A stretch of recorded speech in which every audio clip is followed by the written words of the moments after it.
Hi everyone, and welcome to this week's Chinese Takeaway. And today is myself, Neil O'Brien. And I'm Jez. And today, wow, we got quite a few different big rumors that are coming out at the moment. We're going to be covering off the PlayStation 5, the new graphics card coming out of Nvidia, and then also whether Intel and AMD should be shaking in their boots. So, without further ado, let's start off with the new PS5 launch. So, Jezza, tell me a bit about the controversy around this launch. So the controversy behind the PS5, it was announced on Friday what the console would look like, as well as the in-game engine demos. What we got was exactly what we expected. However, there was still no pricing on the console itself. What the console looked like, it caused a bit of controversy because it is absolutely humongous. It will be the largest console ever made. It has humongous fins on the side, so it kind of looks like I think it looks like the Eye of Sauron. But yeah, people are saying that it is a bit domineering in the living room. There was a leak from Amazon as well that day about the pricing of the PS5. They were expecting it around to be £700. Right. And so with the fins on the side, what do you reckon? Is this going to look good in your living room, or are you going to be more towards the Xbox plain black look, which looks like this? Yeah, exactly. It looks exactly like NZXT case, where it just looks like a kind of a rectangular box. It looks a bit more discreet than the PS5. I haven't gotten any news, but I do hear that it can be put sideways, which is good.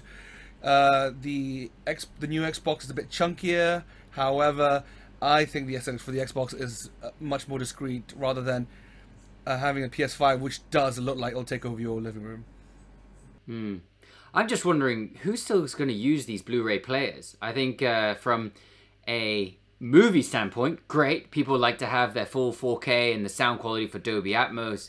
But in terms of games, surely we've moved on now to being everything online and downloading things. So I feel like if you're in a place where you can spend £700 on a console, you can probably afford an internet connection as well. Yeah, you're right. You're absolutely correct. But you have to remember that this is Sony here. They created the Blu-ray technology, so therefore it's in their best interest to keep that technology going as long as possible. You are right. It's now, most games are basically now downloaded online. Yeah, absolutely. Better for the environment as well to get rid of them. Very, very true. Good stuff. So yeah, I think overall, for my view on that case, the PS5 versus the Xbox, I actually quite like it. I think that when you have something in the middle of your living room, you want it to stand out, or at least maybe not stand out, but at least be something that has a bit of a feature rather than a pure black box, which I'd be more inclined to hide away. So I guess, yeah, let's hear it in the video comments. Would you rather hide away your console, or do you like to put it on display? Good stuff. So other than the case itself that was released, what else was there? Well, they showed 20 plus games that will be coming with the PS5. How did you think the games look, Jezza? And is there a single title or two that you think really stand out? So the ones that got me most excited were the first party titles.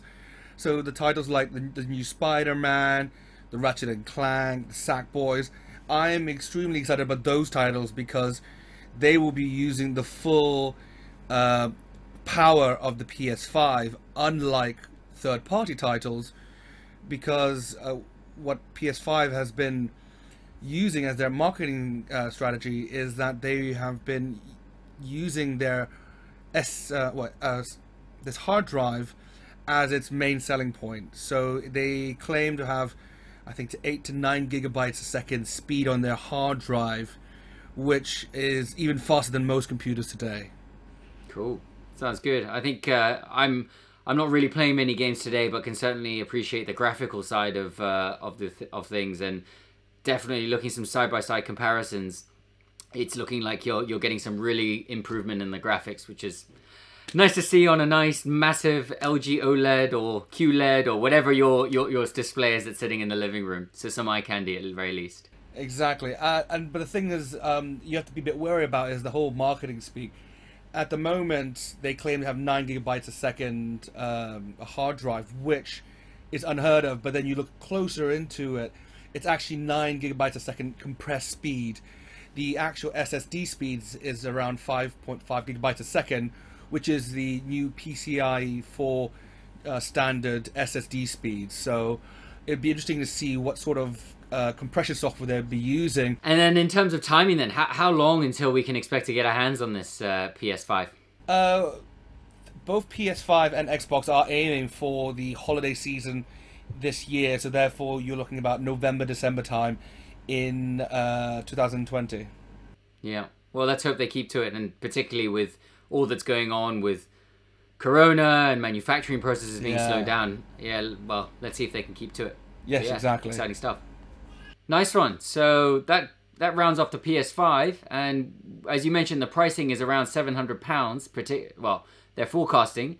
If that's the case, you can pretty much buy your own PC. And in today's world, you're probably looking at a Ryzen 5 3600, a GTX 2060, you know, a pretty capable machine. And we've also got some other announcements on the graphics card side, the new RTX 3000 series. So what was leaked this week, and what can you say about that, Jezza?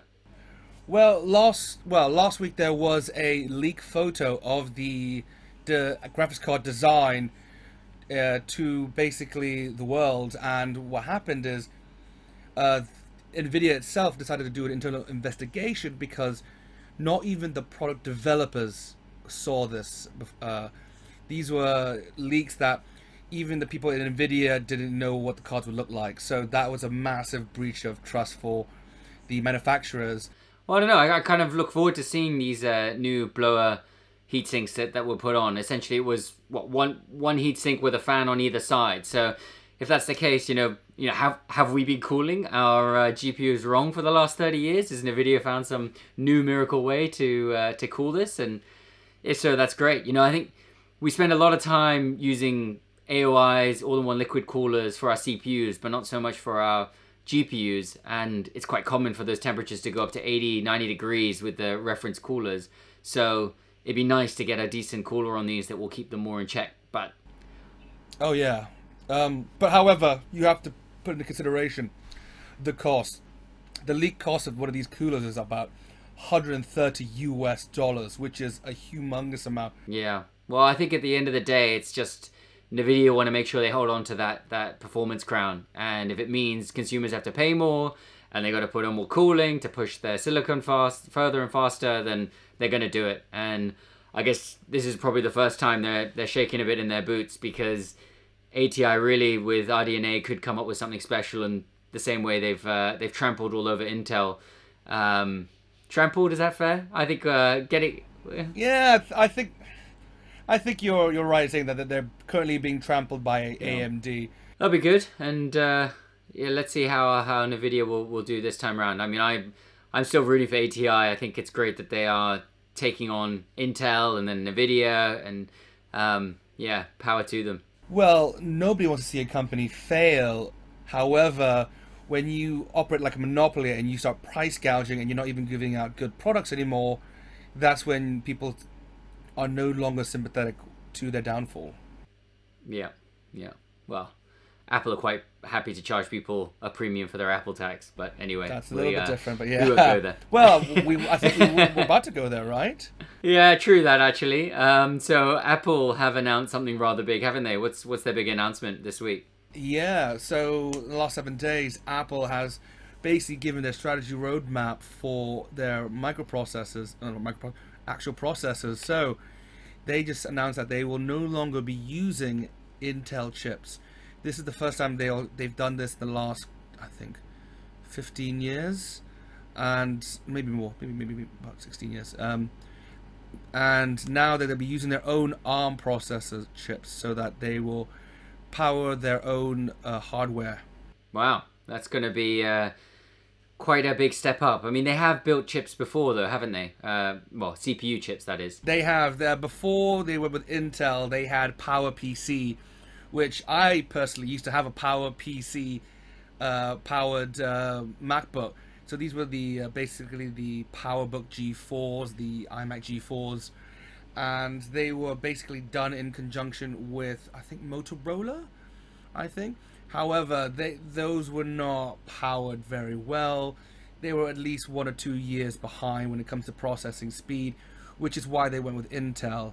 The story is that the last 2 or 3 generations of Intel CPUs have not impressed Apple at all. Rather than going from big leap, they just do small incremental upgrades, which was not what Apple wanted. So therefore, they started to use their own ARM processor chips.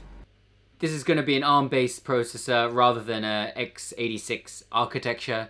So that also probably tells a little bit about their strategy going forward. I'm all for more competition, which means cheaper prices for consumers and more innovation. But at the same time, if we're going towards this more ARM-based processors and applications being more built for ARM versus x86, we might actually see developers who are creating these softwares having to pick and choose or optimize for a specific platform. So maybe it could be bad for consumers who maybe like the x86 architecture but are going to get pulled away from this towards the ARM. But there are examples, aren't there, of Windows-based laptops at the moment that have ARM processors in them? Exactly, you're totally right. The new Windows Surface X or Surface 10 comes with an ARM processor. So the idea for that is that they're trying to use mobile processors to basically power these not laptops, but they're two-in-ones basically. And what happens is that they're trying to push the market to be having much more energy-efficient processors. Yeah, well, definitely less heat is certainly better, especially when these laptops are meant to sit on your laps and they're so hot. Yeah. I mean, credit where credit's due, and Apple's products, at least the design build is good, and they don't run hot, and they don't slow down in the same ways that I've found Android and Apple's. Apple phones. Okay, yeah. Yeah. I was about to say that Apple laptops run very, very hot. Yes. Yeah. Apple. I think that's one of the reasons why they switched over as well. So basically, with Apple, with their Intel processors, they had a massive problem with heat. They would temperature throttle all the time, especially the high-end processors like the 9 processors from Intel. And I think there were a few videos where a guy actually put his laptop in a freezer just to get those actual real performances that a high-end processor would provide. Yeah, absolutely. Well, let's see how this one plays out. Should Intel and AMD be quivering in their boots because big bucks Apple is coming along? Certainly. Maybe. I don't think so, because at the moment, especially with Apple, they keep within their own ecosystem, their own infrastructure. This is only bad for Intel because they were the main chipset suppliers market. Yeah.